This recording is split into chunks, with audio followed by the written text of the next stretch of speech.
I think the only way you can stop Haaland is if you do it together. And I think nobody said it. The only way you stop him is if you bump him. Yeah. Do you know what I mean? Before he gets rolling, you got to bump him. Get him off his line. Oh, sorry, lad, didn't see you there. And then he gets out of stride. I'm not being funny, but that's what Saliba's done so well against him. Yeah, Van Dijk does the same thing. When they play against him, they get physical. They don't let him. But not obviously physical. Do you know? It's like before. It's like before he gets rolling, you're just like get him off out of stride. Before De Bruyne passes the ball, just step in his pass. Yeah, exactly. Oh, sorry, lad. Yeah.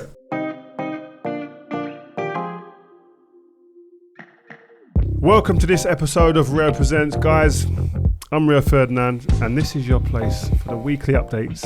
And we get stuck into some of the biggest talking points of the week, of the weekend football. Joel's here. He's alongside us. Are you settling in, by the way, to the new way you were doing? You know what? I was worried for Monday. I'm not going to lie to you. I thought to myself. I actually went to the United game, but we'll talk about that soon. Just before we give him the big intro, my old teammate, Mr. Owen Hargreaves, is here with us for the pod. Little round of applause. We should mention, by the way, the episode that we done last week with Peter Kenyon. Do you know Peter Kenyon? Ish, yeah. And was you at United when he was there? No, he wasn't. He wasn't there when I was there. He was really good, by the way. Super insightful. Yeah. And the fact that he's got more stories and more nuggets to tell us, honestly. The thing about football is that 95% of the stuff people don't know because it's in it. You know, like something like Peter Kenyon for us. Not everything gets out. So the stories that these guys have that we have that you couldn't really say all the time are like gold dust. Are endless, aren't they? Yeah, we sit and just chat before we go on the shows all the time. That's why I'm so excited to have him here. This guy has got so many stories. You're like proper boys, isn't it? It's not just like teammates. That's because we got a lot in common as well. We like clothes. He's a cool guy. He loves music. Loves the same type of music, hip hop. Mate, he was telling me about. We was talking about the whole Drake and Kendrick thing whilst it was going on. Yeah, this guy is deep, man. He knows from Canada, man. Yeah. I reckon you don't get the props you deserved as well. I always give him his flowers. He gets embarrassed. He's gonna go red. But like, he was one of, if not the best holding midfielder. Yeah. Around that time. If you're talking the top 5, top 3 guys around for a period of time, Owen will be in that conversation. And a lot of the time, it's that position you need to play with them or play against them and really understand the importance that they have in their team. And for a period of time for England, he was our best player. And it's crazy because we're going to talk about Rashford a little bit as well later on. Eagles getting a bit jeered yesterday. You got jeered a bit for England, didn't you? Like how hard is it to deal with that as well as a player? I tell you, it's probably the hardest thing I ever had to deal with. I remember not sleeping one night before a game because I knew the next day, before Sweden at the World Cup, I knew if I didn't play well, that was me done. And I remember at the end of the game, you know, I played well, I got man of the match. But you need to respond to those moments. It's not that you do less, you got to do more. But I think because I grew up in Canada and I played in Germany, I was always a little bit of an outcast, which is cool. But in the end, football's football. When we get out there, we got to go. You know, and I got to put some work in. If you're a better player than me, you know, I got to work hard on you. And I got to be physical and I got to be aggressive. So anybody that tells me they don't have doubt or they don't have bad moments, especially when you're getting booed from 60 to 70,000, that's hard. But you know what to do? You got to dig in and then you got to fight. And I think you only know football players when it's difficult. You know, when it gets difficult, you see the ones that go, right, I'm gonna dig in, I'm gonna fight. Yeah. Like Rio, like that United generation. Or, you know, they let the boat sink. Yeah. You know, because you got to fight to keep it up. That's all it is at our level, because it's hard. Do you think, looking at Marcus, he's going to have the resilience and the right minerals to? To be honest, I feel for him because you can tell he's struggling. But the one thing I would say is forget all the people you got around you. You know, I'm sure he's got an amazing family. He's got all these people around him. You're the guy out there. You're the one playing. Your name's on the shirt. You got to go. You got to be physical. You got to be aggressive. And you just got to do more, not less. Those fans have been watching the best players for the last decades, right? They know when you're all in. So in that moment yesterday when they had a little pop at him when he meant to attack and he came back and the crowd booed, United rarely ever do that, especially one of their own. But I think they just want to see him, even if you fail, you just got to go down swinging. It's also because they know what he's capable of. And that's what I mean. The biggest thing. I think he can come back, but he's got to, it's on him. I remember when I got booed for being in the England squad at the World Cup, and I forget it. I was thinking, I just want to double up at Bayern Munich, was man of the match in the cup final. And I remember I got to my room every day, because when you were thinking you're away for like 4 or 5 weeks, and you're on your own a lot of time, aren't you? And I remember I used to go back to my room. I used to do sit-ups, push-ups. Didn't turn the telly on once. I had no sugar. And I remember thinking, right, I'm coming for people. I'm coming for people this time. I might fail, but I'm going to go down swinging. And I think for Marcus now, you got to think, he's in a difficult time. But if you got to go down swinging. And yesterday, he didn't just take people on even if you lose the ball. At the end of the game, he actually put in a couple of really good crosses, didn't he? Yeah. Cut back in and whipped it onto the track. Should have scored. It could have changed the whole course of the game. And Zirkzee probably should score. Just do that. Just be positive and run forward and try, press, tackle. It's going to come back because Marcus is... But right now, I feel for him because there's a person there that's struggling, which you can see. But the only one who's going to get him out of that is him through his work ethic and keep pushing. Don't give up. It's there for him. Did you need any help in that moments? Well, you know what it's like back in the day. You're not asking for any help. Nobody was asking for any help. We were in the dressing room with 25 sharks. You know, 25 sharks. No, but that's what it's like. The only reason we make it that far is because everybody in there is a shark. You know, so you can't be in there asking for help. Not really. You got to think you're on your own. You go back to your room. You can think, right, how am I going to be at my best? How am I going to find a way to succeed here? I have a little bit of doubt. I'm struggling, but I still got to find a way to get out there, and I got to do the business. So we all feel the same. The training was harder than the matches a lot of the time because it was so high, the high intensity, the levels pushing each other, like demanding off teammates in training, like. And I look at it I look at the game yesterday, and I think to myself, like, are the United players demanding off each other? It's funny, we were talking in the United WhatsApp group last night, and it was like Patrice was saying, like, does anyone? He's back in the. He's back chat. in the group for this next week, now, so he hasn't dropped out. But you know, he was saying about like, do players like really go after each other, like on the pitch and or in the change room or on the pitch, whatever. And Danny Welbeck is they won't hate me for saying this, but Danny Welbeck said it has to be done respectfully though. He's right. No, wait. He's right, yeah. But bro, you can't control emotion sometimes. Like how many times? I know this story always stays with me. Edwin van der Sar, super experienced, older than me, etc. In the game, for a few games, maybe 5 or 6 games, things were happening in the game that I was happy with. I was screaming at him, going crazy. If we conceded a goal or almost conceded or something like that, I was screaming at him on the pitch. He pulled me off the pitch one day in training and said, "Rio, can I have a word, please?" I said, "Yeah, what's wrong?" He said, "Can you just..." He's such a gentleman, Ed, by the way. Really? Yeah, gentleman. And he went to me, "Rio, you're shouting at me a lot every game. my family here in the games. It's not cool. What do you need from me? What do you want?" We had a conversation. I told him, never had a raised word between us ever since that point. Wow, but that's incredible. He done exactly what I was saying to him. We come to a common ground, and I was doing what he wanted me, and it was fine. But he ain't throwing his toys out of the pram. Deep down, all I'm thinking, is he speaking to me from a place of wanting us to do better? Or is it just like his own personal ego? If it's his own personal ego, I'm going over him again. But I'm sure that's why with Edwin, he understood that it wasn't a personal thing. Yeah. But what did you want from him? When I was blocking a shot, I was saying to him, right, if it's to the left or the right of the goal in the box, and I'm 1v1 with a defender, with a striker, which always happened to get 1 or 2 of them a game, right? I was saying that I'm going to make sure that I'm blocking it. I'm not going to overcook it. I'm not going to sell myself too far. Got you. The forward will try and shoot back through me, which was always a great way for a striker to do it. Yeah. Watch Rooney, watch Ole Gunnar Solskjaer, the great strikers, shooting back through. So I'd kind of I wouldn't open my legs as much, but I'd say, do not let it go in the near post then. Yeah. And then we come to a common ground, and he said, no, okay, I want you to stop the near post shot. I'll make sure the far post, so I haven't got to come over as much and there's not a big gap. And we just came to a common ground where we're both happy. That's brilliant. And you always used to say that sometimes he would position you as well, right? He would say to the left 2 inches. That's what I would do with Owen and them. I've got to treat the guys in front almost like they're on a remote control. If they can get out to the ball, stop it at source, and stop the ball being played into my man, I'm going to push him on. It's also better for our team. And it's the same for me. I'm pushing the boys further on, right? Because the reason we won the Champions League that year with United is because we had, obviously Ronaldo was crazy on fire. No, but it's the first year that he hadn't won the Ballon d'Or yet. But Reed knows he was there. We had Rooney and Tevez at the top of the pitch. Those two were hunting everything. So by the time the ball got into midfield, it wasn't a great ball. Does that make sense? Yeah. So because there's pressure on the ball, so that pressure came from there, and then it came from us in midfield, and then it came from them in behind, and then Ed's sweeping out, and you're all together.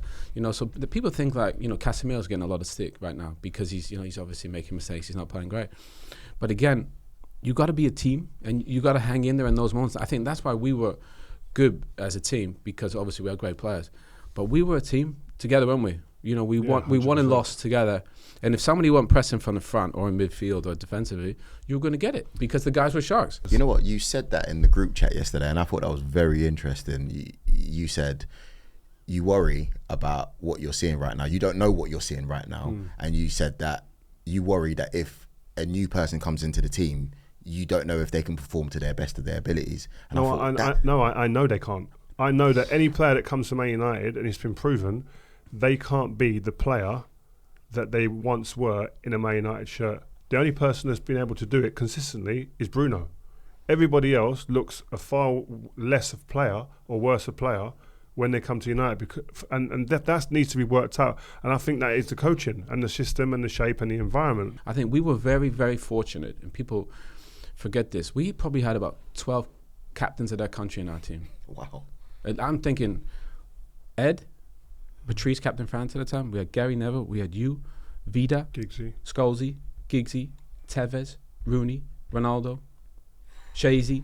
So every guy there had a every guy had a G7 Park. Every guy had a bit of like. We'll keep going for a while, couldn't we? Wow. But every guy cared and understood what it was about to kind of be a leader. And again, it goes back to my point. You only know football players or teams when it's difficult. When it's difficult, then you gotta roll your sleeves up. You know, and I think that's where I think Arsenal are a good example. They've improved a lot. Okay, they're still not there maybe at the final hurdle, but I tell you what, they're so much better than they were, say, 2-3 years ago. And that comes from Mikel, Edu, and also the culture that they've changed. And now they're bringing in players like Dek, like Saliba, who are changing that culture. And you watch, they're here. They still got to take the last step. But I do think they're going to take it because they got the culture right on and off the pitch, which I think is everything. You said about personality. Then you look at a player who's under a lot of scrutiny now, huge pressure right now on his shoulders. Casemiro played the same position you played. He's under pressure.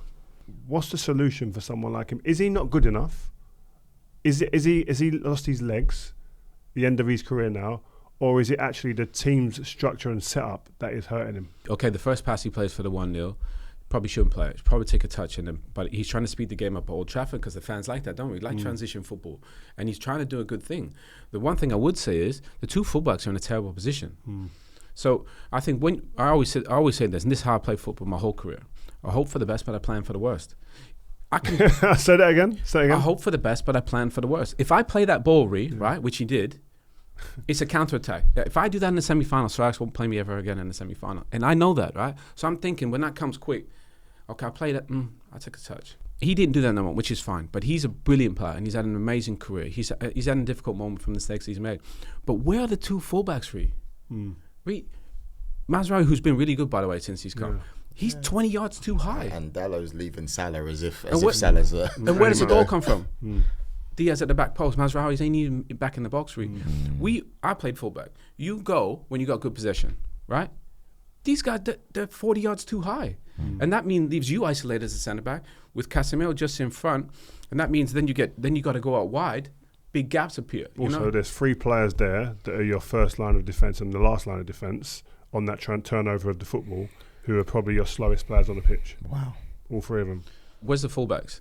Because if the fullbacks are in position, that's not a goal. We just clear that, don't we? Yeah. You know, Gary Neville's at the back post, you're there, Vida's there. We clear that, it's fine. But from the positioning we started in, it looks like they're told to go. So if they go and then you counter, hope for the best, plan for the worst. They didn't plan for the worst. That's Liverpool, by the way. But that's Slot. Again, Slot had a game plan, didn't he? His interview after the game. He knew the fullbacks were going. Yeah, so he ironed it out immediately after the game. Yet they play high fullbacks, they play aggressive football, they're working harder, etc. But we knew that if we won the ball in a turnover, we'd outnumber them on a transition. And he was interesting, he said, it was really cool, he said, kept the wingers up. Yeah. Let them cheat. Crazy. That's what we used to do. I should love that. People say, oh, your fingers they got to work, but they can track back. Yeah. Initially, let them cheat. So if we do nick it, they're high, and their fullbacks are that high, they're never going to get back. And the 2 of the goals, especially, the fullbacks ain't even in the picture. That's crazy, man. Just about Casemiro, I think it is a little bit. I heard Jeremy Carragher say, what do you say? Leave the game before the game leaves you. Leave the football before the football leaves you. I just think that's highly disrespectful. I just think it's really disrespectful because, like, especially given what my man's won. Well, his wife also let us know what he won as well when she posted. Yeah, the Brazilian wife don't play. Don't mess around with a Brazilian woman's man, because she will post pictures and stuff. Yeah, but she showed trophy cabinet. They didn't have a cabinet big enough for all his medals, by the way. Yeah. But I just think it's a tad disrespectful in that. There's more to it than just he's made a couple of because if you look at the 2 games before this season, he's been probably arguably Man United's best player. He was. Right?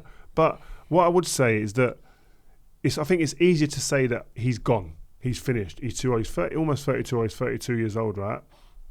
But I believe, when I look at him, I just feel that he's being asked to do a lot of things, like play 30-yard balls and dictate the pace of the game, etc. These are things that Man United would never have recruited him for.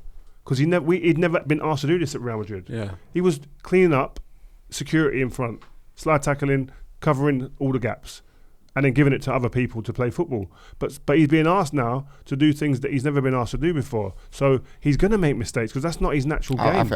I think you're right overall in that sense, but you're kind of like defending him a little bit too much. When you're talking about misplaced passes and you're talking about even last season against Bournemouth, like you're seeing things where you're like, it's hard because we think about this colossal player, but what we should be saying is, one thing we should be saying is, we should respect the fact that he took on the challenge to come to Man United. You know, he took on the challenge. He could have gone to Saudi and took the dye. He could have gone and played in a lower league but what he wanted to do was represent Man United. But I think now he needs to be put in a position where he's a little bit more protected, where he's got people around him, because obviously his confidence would have gone down big time. So who protects him then? The manager. Yeah, but the with the personnel, everybody. 2 centre backs, we play close. I get Kobe in closer to me. I get Bruno Fernandes a little bit in closer to me.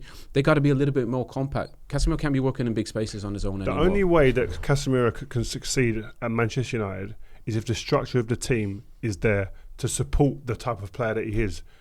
You buy players to fit in a system the way that you play. Casemiro has been put into a team that is playing a way that he's never played before.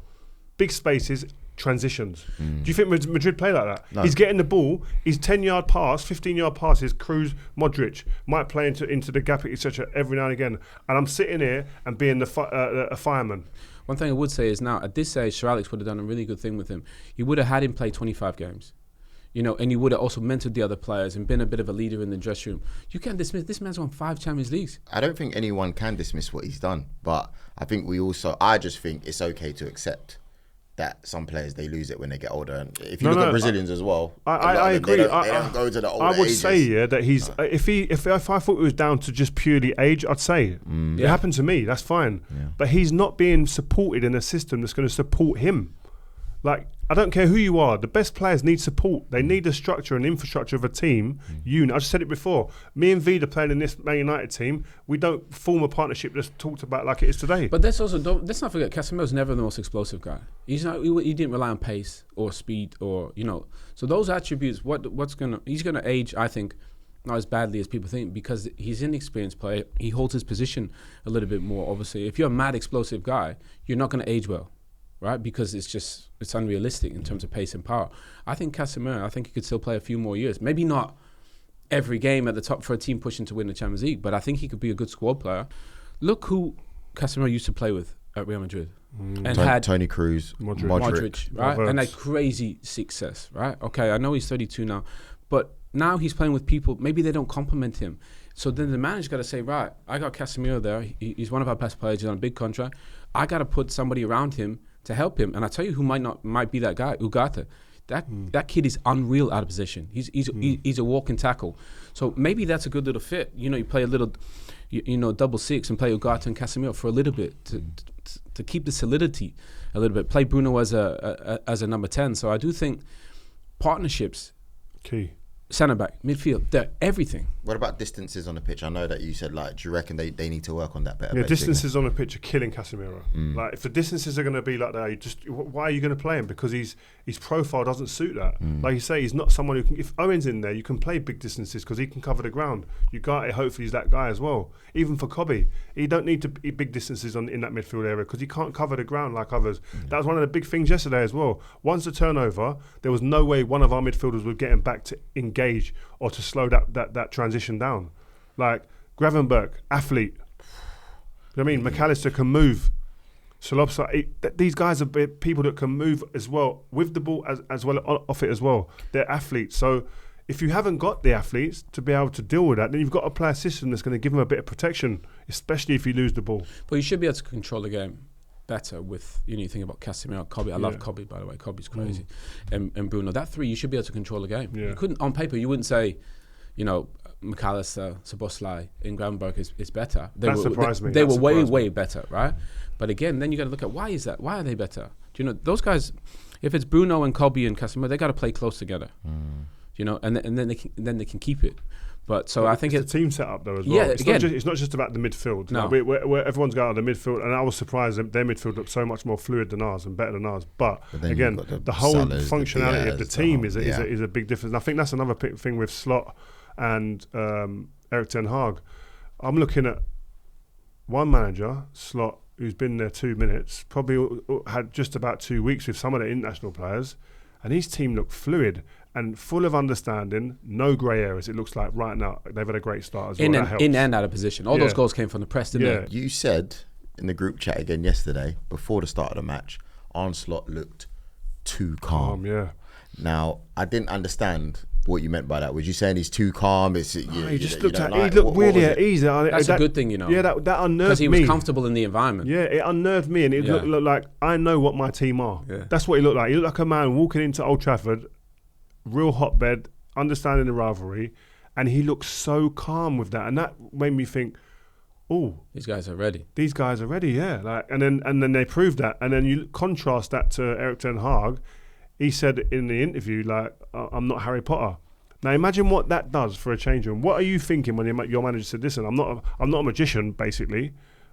I can't just magic results and performances up. What are you thinking when you see, because we all see the comments from the manager. That Harry Potter line is not a good one. You can't say that. Owen's diplomatic. That's not a good line. No. But you can't say that because the boys are thinking, you set the team up. You're the one who said the fullback should be high when we're getting it. And the first goal comes from that Diaz at the back post. So, and that's my point. That's what I liked about our team. We were raw with each other. So raw, people wouldn't even believe. Really? Give us some examples. You can't just keep putting the curtain up, Rio. No. Every day. What's the point of Rio Presents and you ain't presenting it? I mean, if anybody had a camera in that dressing room, it's the best TV show of all time. Somebody's probably getting arrested, but it's like, and people wouldn't believe the level of intensity in there and how raw it is, because everybody left home crazy young on his own to go make it, be the best player in his city, in his county, in his country, and go play. And that's why I said 25 Sharks. Every guy in there had to leave home on his own to go and make a career. So you put all those guys in one dressing room, it's a pressure cooker. And you've got to find a way to deal with that. Every dressing room's got that. Yeah. But every dressing room hasn't got the culture and environment that's cultivated by the manager. That's the difference and the secret ingredient. I think Sir Alex liked the fact that he had 25 Sharks together. He used to put you in and just go, no ref. Do it. Really? Yeah, even in games, he used to say to the one of the coaches who tried to blow the whistle, oh, no, there you go. Really? There you go. People kicking people. Bro, people were 2-footing people, smashing people in training. Wazza, remember when he almost took off Thomas Cusack, the second or third choice goalkeeper. Wazza was angry about something in the session, and it was a 50-50, and the keeper came out, a little bit passive. Wazza almost took his head clean off. Mate. And then everyone was going, whoa, Wazza, whoa, and the guy's rolling on the floor, and Wazza's moving away, not even sorry, mad, I fucking know. But that was almost, what I'm saying is that was almost every day in a way, because that, you can't switch that on and off. No. That's how you get there. And I think Sir Alex was clever to spot those players who'd be good for him when it was difficult. They'd be there for him because you did that every day, and it was almost kind of, but we fought, but we loved each other. But those little details. But I'll never forget my first game for Man United. Played City away, and they weren't City like City now. Do you know what I mean? Do you remember this? Go on. Didn't start the season well, and hadn't won. Then obviously we had a crazy team together. Anyway, somehow at halftime, Giovanni scored. Do you remember? 1-0, up 1-0. Coming in at halftime, and so we're walking to the dressing room that way. Yeah, I'm sending Reed behind me, so I'm walking off, just run around 45 minutes. I'm tired. Reed jogs by me. Owen, hurry up, get in the dressing room. Gaffer's gonna go mad. Get into the dressing room. I'm thinking, what's gonna happen? Yeah, sit down. Gaffer, do you remember? He goes, God knows how we're losing 1-0. Battered them. Keep doing what you're doing. and you're going to win the game. We end up losing the game. But my point was, we knew we were 1-0 down, right? And he was fearful of what could happen, potentially. The gaffer flipped it differently and threw us a little compliment. But my point was that if he had Rio, probably our biggest character, in that much doubt, I wouldn't say, it was probably fear, wasn't it? Yeah. That let me know gaffer got this under control. Wow. I just want to pull it back to, for example, if you look at Arne Slot's start versus Erik Ten Hag's start. So if you take their first 3 games, Arne Slot's first 3 games, he wins it for Liverpool. 9 points. The style of play looks good. Everybody knows what they're doing. Even the audiences, we know what he's doing now. He can explain it within 30 seconds. That was impressive. So that lets me know. The impressive part about that, added to the calmness, how clear. That's what I mean. And concise he was with breaking down the way Man United played and how we exploited it. But that's my point. He knew. So, and I always think football, right? It's nice we got a plan before the game. All these managers with these tactics and philosophies. Football's not like that. It's nice to have a plan when it's going well. You got to have a plan when it's not going well. And that's what Owen. That's what Rio was good at, right? Rio was a good player. But when can I swear? Yeah, if you feel it. No, but when the shit hits the fan, I knew Rio was going to be there. Just because that he was that guy, from where he grew up, from what he achieved, I knew he was going to be there, and he knew that about Vida, and we knew that about everyone, and that's my point. We can have a plan before the game, say we're going to play this way. I get in the game, and I got to go, this is not going according to the plan. We got to readdress, and I think that's where I think the best managers, Pep, Slot looks like he thought, right, we got a game plan. Nah, I feel this in the game. We're going to do this. If you keep sticking to your philosophy, mate, that's crazy. This is my big thing with Ten Hag, and I really want him to do well. I'm a Man United supporter. I want him to do well, but I keep looking at it and going, I didn't agree with what Jamie said yesterday about Casemiro, but I do agree with what you were saying about Ten Hag. I still don't know what a Ten Hag team is meant to be. Yeah. See, that's a crazy thing, right? So goal scoring, I think Man United was at 9th last year, right? So you're trying to play this nice football, but you don't score. So you go get a centre forward, okay, that's good. But actually, we ain't out footballing anyone. Man United don't really score, so why are we trying to play crazy football? Why don't we just defend a little bit better, be a little bit more compact, and then let the top players go win you the game? Spain did that at the Euros. They didn't try and crazy out football people, did they? They were a good team, and then they let the top players at the top of the pitch, Jamal, Nico Williams, win the game. Yeah. Fabian Ruiz go and win you the tournament. I want to ask you about the new boy. It was his first start, Zirkzee. From where I was sitting, high up in there with the gods and that, I didn't get good seats. It looked like you lot needed a number 9, but he was dropping a little bit too deep. Is that what you saw from home? I didn't. I just thought that he had 2 big chances, and on another day scores 2 goals.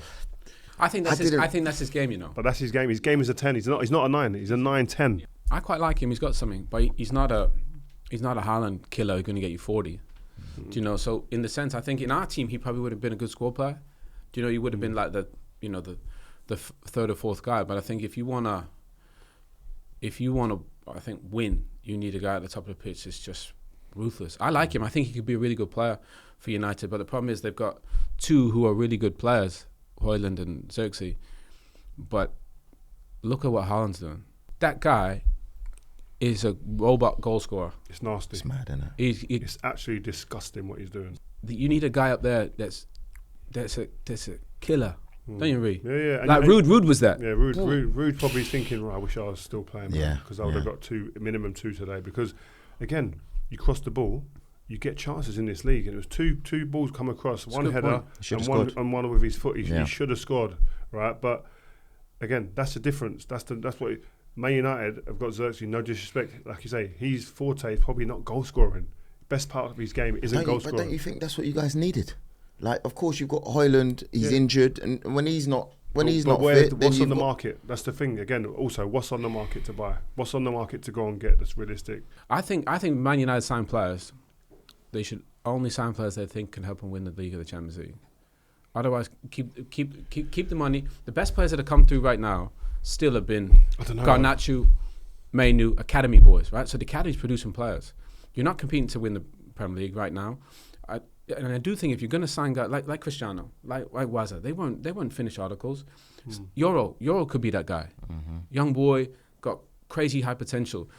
But I think United, I think at the moment, are signing a lot of guys that are like fillers.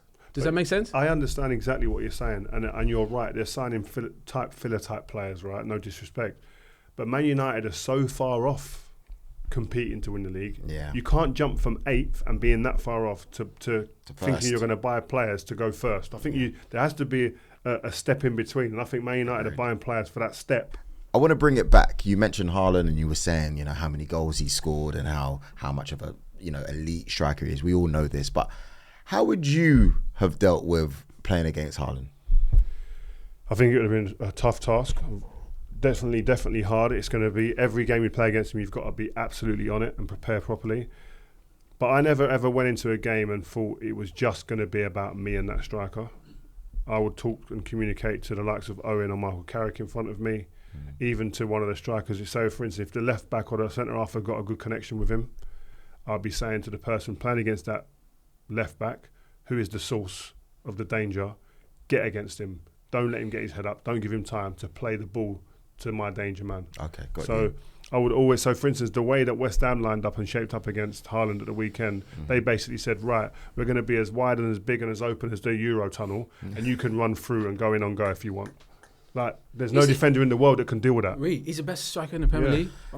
What about the second one, where they allow him to get on his left? Nah, man. Mate, you can shoot, but you ain't shooting with your left. Yeah, go on your right. You're going right. Go on, definitely. There's no moment in that game where you go, right, they thought about this to make him uncomfortable. Like, let's get him on his weaker side.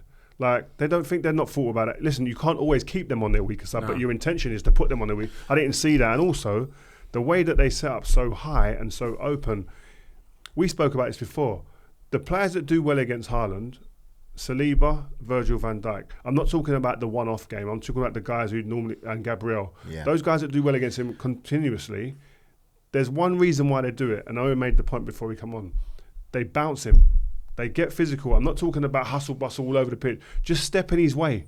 Just make him have to take another step or shift his step or be a little bit awkward and go, or before a ball's even being played, nudge him in his back and make him, right, where am I? Whoa, what's that? If we were going to play Haaland, right, we get there, we'd have Edwin, Rio, Vida, like, as a group, and we say, right, we watch the clips and go, my man's scoring some goals. Yeah. But we got to think of a plan. If we're high, Ed, you got to be off your line. Yeah. Goalkeeper can't be back there making mad decisions, come out late, because he's too smart. And if we're going to defend deep, mate, you ain't shooting with your left. You might head it or you might shoot with your right, but we got to find a way as a group to minimize this guy's ability, because we couldn't do it as one. Do you think the players are talking like this though? Like, we used to talk quite a lot. If we were playing in big games, and you don't always get it right, by the way. We're not sitting there saying we were perfect. No. Like, but we did get it wrong at times. It's fine, yeah. But at least we had the conversations outside of the team meeting. So the team meetings are going on. They're having team meetings for team meetings now. There's so many going on, right? But we were sitting after and before, walking out to training, spending time, going, right, if I'm here, I want this from you. Or so them conversations are happening. So in the game, it's like we've seen this. We've prepared for this. The thing is, he's world class, so he's hard to stop, and that's why you can only do it if you kind of focus in on the details. Problem is, the guy's crazy quick. He's crazy strong. We made a point, like, you strengthen him. You can't really strengthen him because he's too strong. But what you got to do, because he makes amazing runs, before he sets off on his run, you just got to bump him, right? Just get him off time, because him and Kevin got this crazy chemistry. Yeah. So he knows as soon as he sets off, but nobody's bumping him as he kind of gets in his run, because that gets him off stride. That means maybe the ball's off, he's offside, or you're delaying something. And that's all you can do is just find little things where you can think, right, how can I minimize this guy's impact? Because he's the best I've seen in terms of in front of goal. Pure finisher. And you can only do it, I think you can only do it together. I called it dark arts, but you said it's not dark arts. What do you call it? It is dark arts. It's being intelligent. It's looking for the little 1%ers. Like, you've got to look to, if someone's really quick, the only way you can really stop them if you play a good offside line, which I think is high risk, or you bounce them before balls come. I used to tap players on their shoulder, that side. They're thinking about something, and the ball comes, and then they're not. But you think about even you, right? Say De Bruyne plays one over the top, and you go and get, you think, I'm going to go and engage Haaland, right? Even if you, as a team, right, if you try and just engage him or bump him or slow him down, I'll be there. Gives me time to get back, So it's like, it's not one person. In our era, I'm trying to think, like Fernando Torres, for example. I think everyone always says, he had your number, or he had Vida's number, etc. And I look at it, and I looked at some stats yesterday. Vidic played against Liverpool and Torres 12 times. Liverpool scored 3 goals in them games. Yeah. United won 7 games, Liverpool won 4, the rest were draws. That doesn't sound like Vidic is getting destroyed every game. He might have had a moment where he got sent off or whatnot and trying to combat Torres, but that doesn't, them details. Do you think it was such a big deal because it was against you guys? And at the time, the levels were so high that... But I think you had to game plan for Torres. Like, you got a game plan for Haaland. Haaland's even more. But these guys are so good, you got a game plan for them. And we do that as a group. Edwin, Rio, Vida, Gary, Neville, everyone. Also, go on, in that game, in that team with Torres, he's Haaland's De Bruyne, that's his man. Torres' man was Gerrard. Gerrard was playing first time balls in the channels, into his feet, round corners, etc. So I'm saying I can't get out to Gerrard.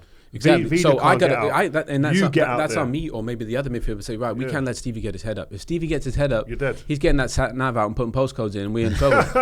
So the point is, you got to get pressure on the ball. Yeah. Really, no pressure on the ball. Where are we going?